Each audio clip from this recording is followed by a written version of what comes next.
बूझो बूझो मेरा नाम है, ये थोड़ी अक्ल का काम। सोच रहे हो क्या ये बात, कहाँ से आई ये आवाज, कौन है ये, बोलो कौन है ये। ना है हमको दिखती, ना जाने ये कैसी लगती, क्या ये जिन है या कोई भूत, या किसी नटखट की करतूत। बात बड़ी है सीधी सीधी, मैं हूँ आपकी संपल दीदी।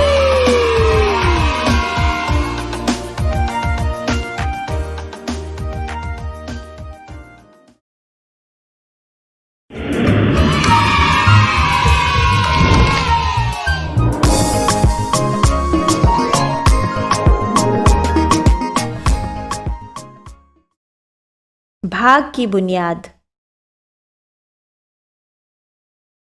इस वीडियो में हम देखेंगे भाग की अवधारणाओं को अलग अलग तरह से दर्शाना और गुणा भाग तथ्य परिवार द्वारा गुणा और भाग की अवधारणाओं के बीच संबंध दर्शाना। चलिए अब इसे विस्तार में समझते हैं। भाग क्या है, इस बात को कक्षा में अलग अलग प्रकार से दर्शाकर समझाना आवश्यक होता है। भाग को 3 प्रकार से दर्शाया जा सकता है। पहला, बार बार घटाव करके भाग करना। दूसरा, गिनती कूदकर भाग करना। तीसरा, बराबर इकाइयों वाले समूह में बांटना। चलिए अब इसे हम एक एक करके समझेंगे। सबसे पहले भाग है किसी संख्या को बार बार घटाने की प्रक्रिया। इस बार बार घटाव करने की प्रक्रिया को सरल बनाने के लिए भाग की संक्रिया का प्रयोग किया जाता है। उदाहरण के लिए 24 को हमने 3 से भाग करना है। 24 भाग 3। 24 माइनस 3 बराबर 21। एक बार घटाया। 21 माइनस 3 बराबर 18। 2 बार घटाया। 18 माइनस 3 बराबर 15। 3 बार घटाया। 15 माइनस 3 बराबर 12। 4 बार घटाया। 12 माइनस 3 बराबर 9। 5 बार घटाया। 9 माइनस 3 बराबर 6। 6 बार घटाया। 6 माइनस 3 बराबर 3। 7 बार घटाया। 3 माइनस 3 बराबर 0। 8 बार घटाया। तब तक घटाते जाएं जब तक 0 ना मिल जाए। भाग करने का ये तो बहुत लंबा तरीका हुआ ना। तो इसे हम कह सकते हैं कि 24 को हमने 8 बार घटाकर भाग किया, या 24 भाग 3 बराबर 8। अब दूसरा, भाग को गिनती कूदना या स्किप काउंटिंग के रूप में भी दर्शाया जा सकता है।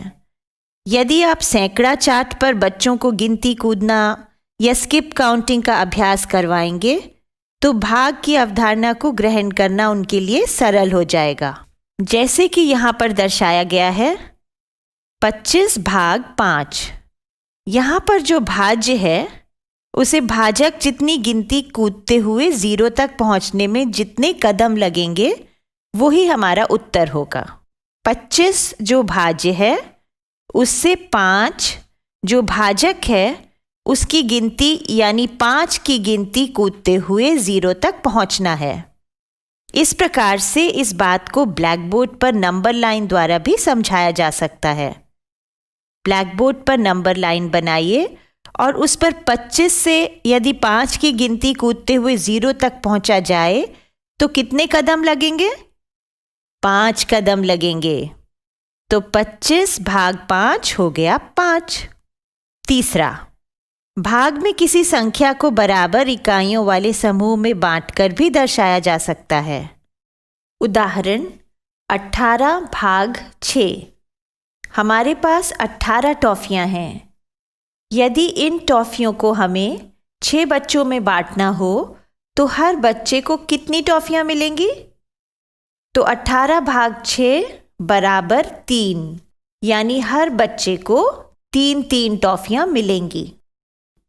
जिस प्रकार से जोड़ और घटाव एक ही परिवार के सदस्य हैं, उसी प्रकार से गुणा और भाग एक ही परिवार के सदस्य हैं।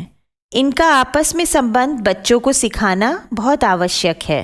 उदाहरण के लिए 7 गुना 8 बराबर 56 और 8 गुना 7 बराबर 56। अब 56 भाग 7 बराबर 8 और 56 भाग 8 बराबर 7। चलिए एक और उदाहरण से समझते हैं। 5 गुना 6 बराबर 30 और 6 गुना 5 बराबर 30। अब 30 भाग 6 बराबर 5 और 30 भाग 5 बराबर 6। सवाल हल करवाने से पहले यदि इन अवधारणाओं को हम इस प्रकार से समझा दें तो आगे चलकर इबारती प्रश्नों को समझने में आसानी होती है।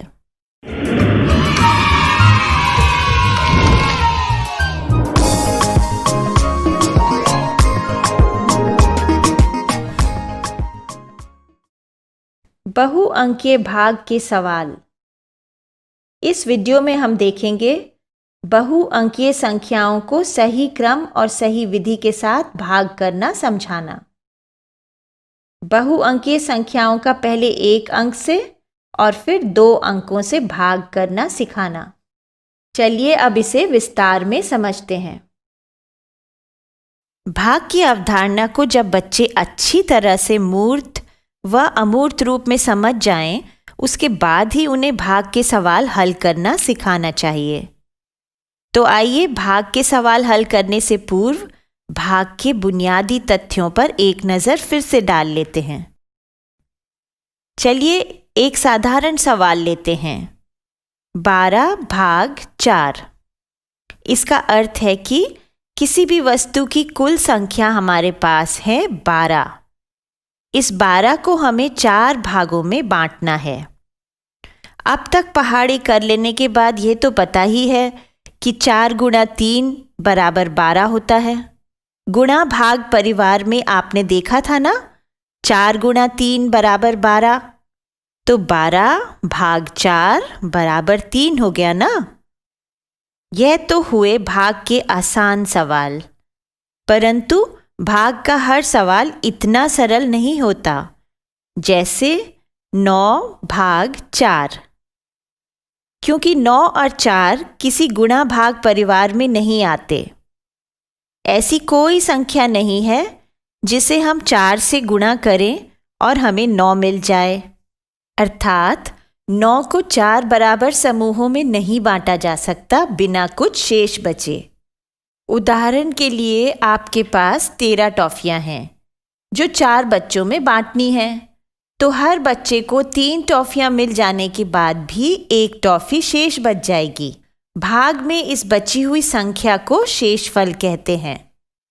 यानी भागफल हुआ 3 और शेषफल हुआ 1। इस प्रकार के छोटे छोटे सवालों को चित्र बनाकर समझाया जा सकता है। किंतु तब क्या जब कोई चित्र सामने ना हो और हमें केवल संख्याओं से ही सवाल हल करना पड़े। अभी तक आपने भाग के लिए इस चिन्ह का प्रयोग किया होगा। सरल सवाल हल करने के लिए यह ठीक है, किंतु जब हम कुछ कठिन सवाल हल करने लग जाते हैं तो हमें एक नए विभाजन प्रतीक की आवश्यकता पड़ती है।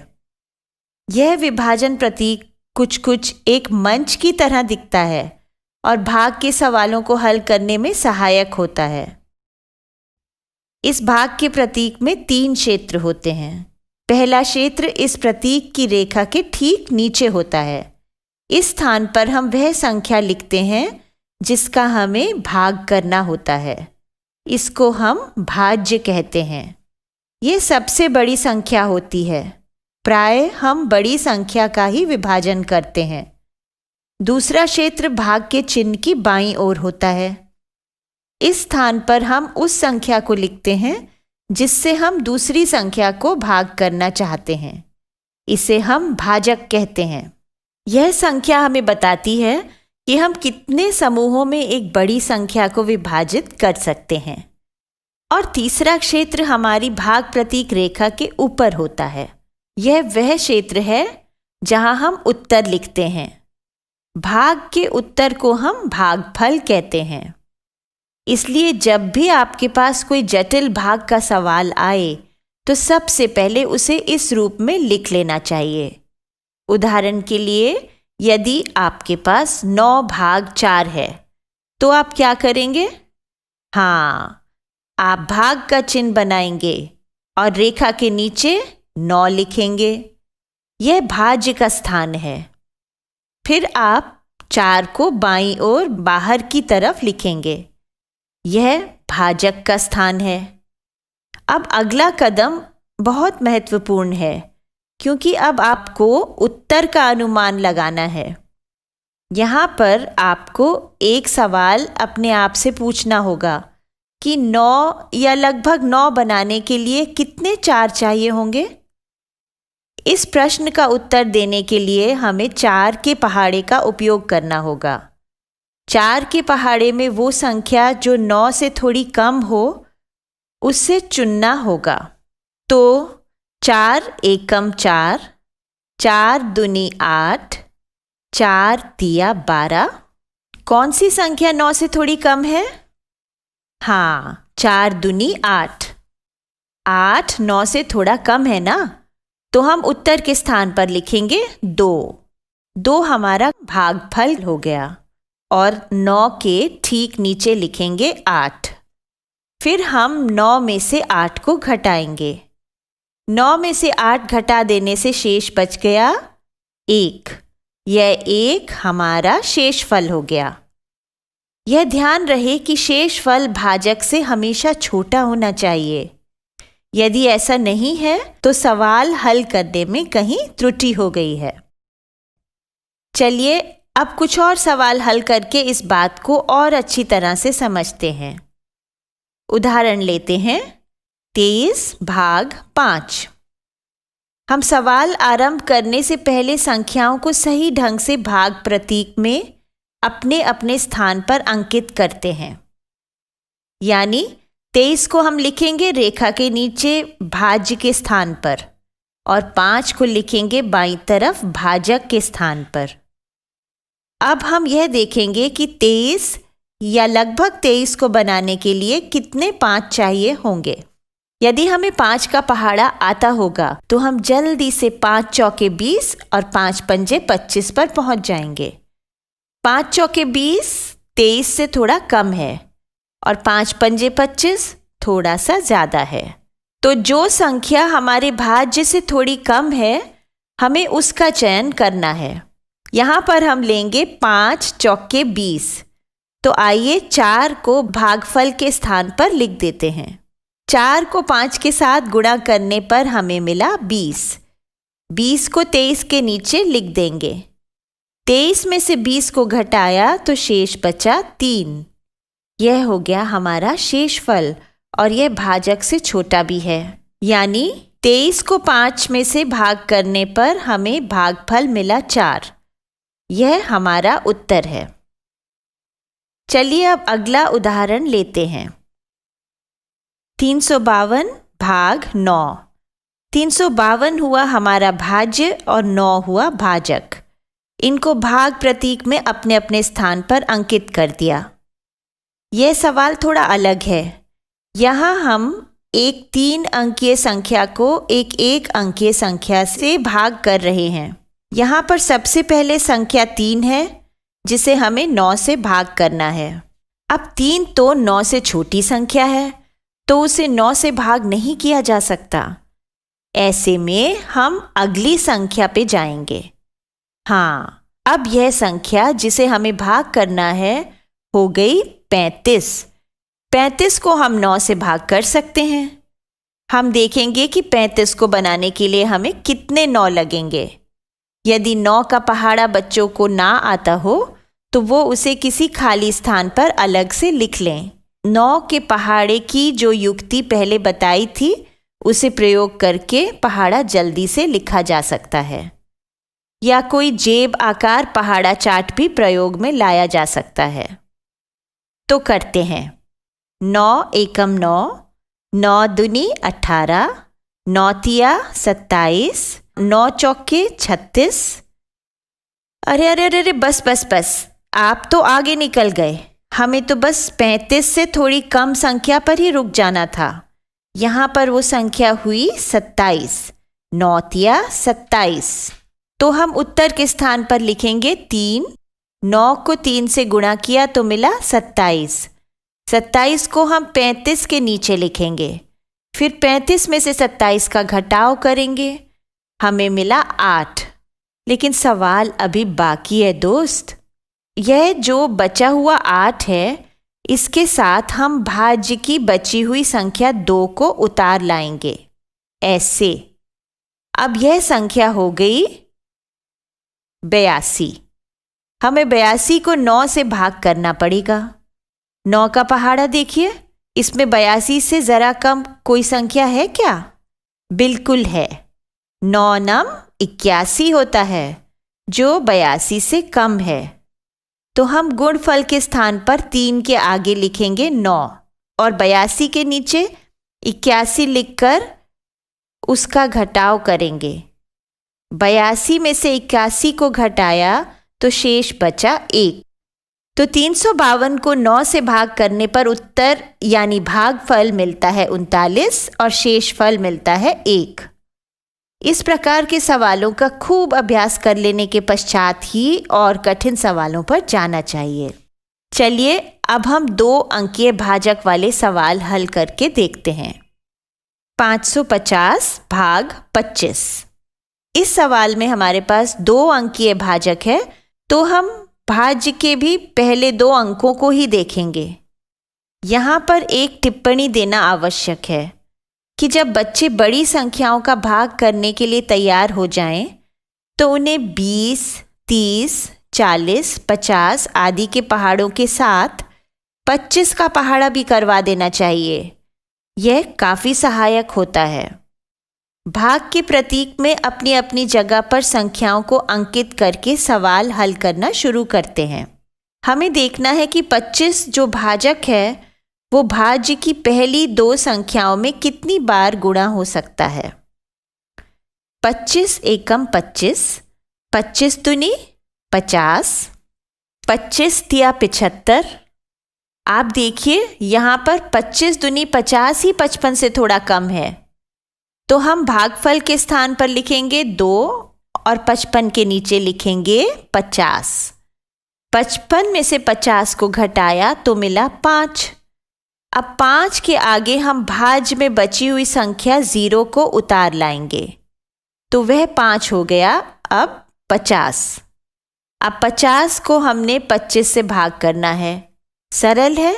अभी अभी हमने देखा कि 25 दूनी 50 होता है, तो हम भागफल के स्थान पर फिर से 2 लिख देंगे, अर्थात 550 भाग 25 का उत्तर हुआ 22। चलिए एक और उदाहरण लेते हैं। 362 भाग 40। संख्याओं को अपने स्थान पर अंकित करके हमें देखना है कि 40 जो हमारा भाजक है, वो भाज्य की पहली 2 संख्याओं में कितनी बार गुणा होकर जा सकता है। अरे लेकिन यहाँ तो भाज्य की पहली 2 संख्याएं भाजक से कम हैं। अब क्या करें? ऐसी स्थिति में हम भाज्य की अगली संख्या को भी साथ ले लेंगे।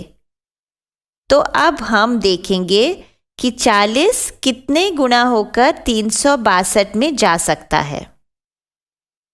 40 का पहाड़ा तो 4 के पहाड़े जैसा ही है ना, केवल 4 के पहाड़े के गुणफलों के आगे एक 0 लगता जाएगा। आप तो जानते ही हैं कि 4 नम 36 होता है, तो 40 नम 360 होगा ना। 360 362 से कुछ कम है, तो हम भागफल के स्थान पर 9 लिखेंगे और 362 में से 360 को घटा देंगे। तो 362 भाग 40 का भागफल है 9 और उसका शेषफल हो गया 2। बच्चों को भाग की प्रक्रिया का अभ्यास सरल सरल सवालों के साथ ठीक से करवा देना चाहिए, जिससे वो हिसाब में ना उलझकर पहले भाग की अवधारणा को समझ पाएं। इससे अगली कक्षा में वो बड़े बड़े सवाल आसानी से कर पाएंगे। गणित में शुरू से ही आत्मविश्वास हो जाने से बच्चे आगे चलकर कठिन सवालों से भयभीत नहीं होते।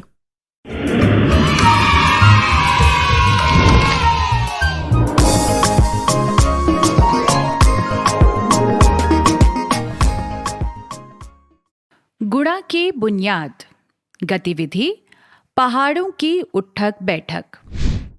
इस गतिविधि से बच्चे गिनती कूदकर पहाड़े बनाना सीख जाते हैं। इस प्रकार धीरे धीरे उन्हें सारे पहाड़े खेल ही खेल में याद हो जाते हैं। सबसे पहले सभी बच्चों को अपनी जगह पर या किसी साफ जगह पर पंक्तियां बनाकर बैठ जाने को कहें। फिर उन्हें एक तरफ से गिनती शुरू करने को कहें। गिनती के बीच बीच में पहाड़े वाली संख्या के आते ही वह बच्चा खड़ा हो जाएगा जिसका पहाड़ा चल रहा है और ऊंची आवाज में अपनी संख्या बोलेगा। तो चलो सारे बच्चे जल्दी बैठ जाओ। अब शुरू करो 2 का पहाड़ा। एक तरफ से गिनती करना शुरू करो। हाँ, वेरी गुड। 1, 2, 3, 4, 5, 6, 7, 8, 9, 10, 11, 12, 13, 14, 15, 16, 17, 18, 19, 20। इस तरह चलिए 6 के पहाड़े की उठक बैठक का खेल करते हैं। 1, 2, 3, 4, 5, 6, 7, 8, 9, 10, 11, 12, 13, 14, 15, 16, 17, 18, 19, 20, 21, 22, 23, 24, 25, 26, 27, 28, 29, 30, 31, 32, 33, 34, 35, 36, 37, 38, 39, 40, 41, 42, 43, 44, 45, 46, 47, 48, 49, 50, 51, 52, 53, 54, 55, 56, 57, 58, 59, 60। अगर कक्षा में बच्चों की संख्या कम है तो हम फिर से पहले बच्चे पर जाएंगे और फिर से वही प्रक्रिया दोहराएंगे। इसी तरह बच्चों के साथ 20 तक के पहाड़ों की उठक बैठक की गतिविधि खेल सकते हैं। टीचर्स, बच्चे इस गतिविधि को बहुत पसंद करते हैं। इस गतिविधि की मदद से उन्हें पहाड़े तो याद हो ही जाते हैं, साथ ही गिनती कूदने की प्रक्रिया से पहाड़े बनते कैसे हैं यह भी समझ में आ जाता है।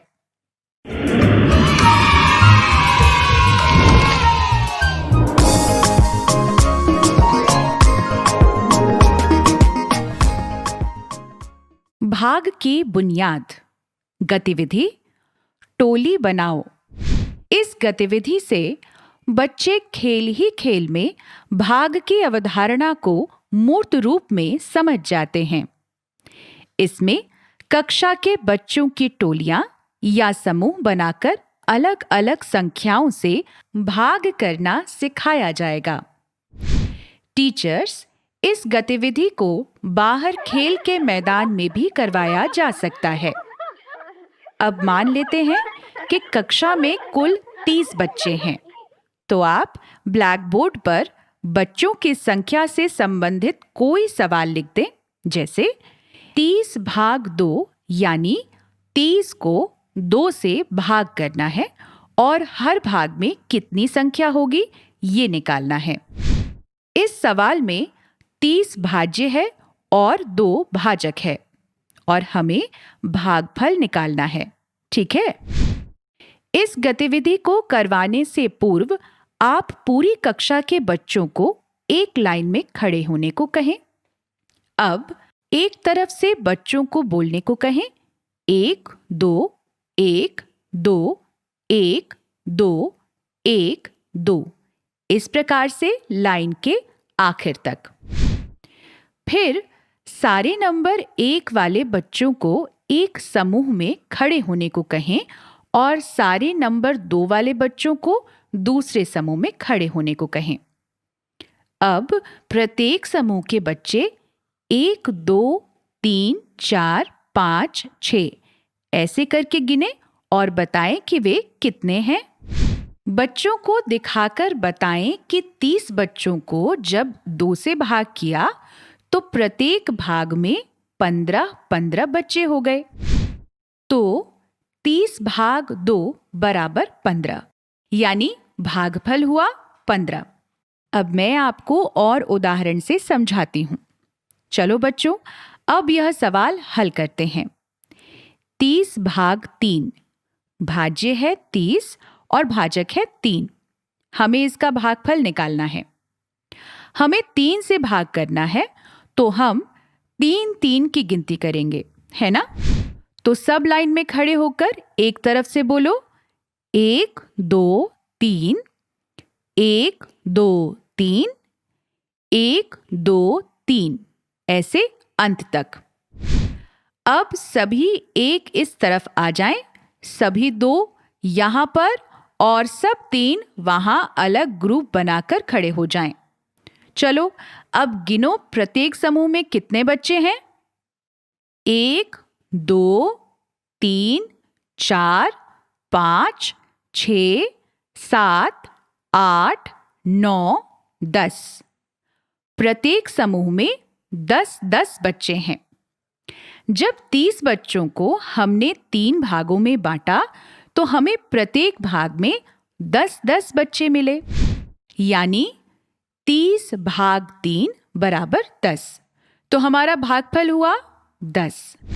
अच्छा चलो, अब 30/4 करके देखते हैं। भाज्य है 30, भाजक है 4 और हमें भागफल निकालना है। चलो अब जल्दी से लाइन बनाओ और 4-4 की गिनती गिनो। 1 2 3 4 1 2 3 4 1 2 3 4। शाबाश। बस अब पहले की तरह सब 1 एक तरफ आ जाओ, सब 2 दूसरी तरफ, सब 3 तीसरी तरफ, सब 4 अलग खड़े हो जाओ। अरे लेकिन ये क्या, हर समूह में 7-7 बच्चे पर 2 बच्चे बच गए। जब हमने 30 को 4 से भाग किया तो हर भाग में 7-7 बच्चे आए और 2 बच्चे शेष बच गए, यानी 7 हमारा भागफल है और 2 को हम कहेंगे शेषफल। टीचर्स, इसी प्रकार से बच्चों को शेषफल वाले सवालों का अभ्यास भी मूर्त रूप में करवाएं। इससे आगे चलकर इबारती प्रश्नों को समझने में सुविधा होती है। ओके बच्चों, बाय बाय बाय। बच्चों अब मैं जाती हूँ, कल फिर मिलने आती हूँ। इंग्लिश में अब होंगी बातें, मैथ सीखेंगे हंसते गाते। पहेली किस्से और कहानी सुनना अब तुम मेरी जुबानी। बात पड़ी है सीधी सीधी, मैं हूँ आपकी संपर्क दीदी। संपर्क फाउंडेशन।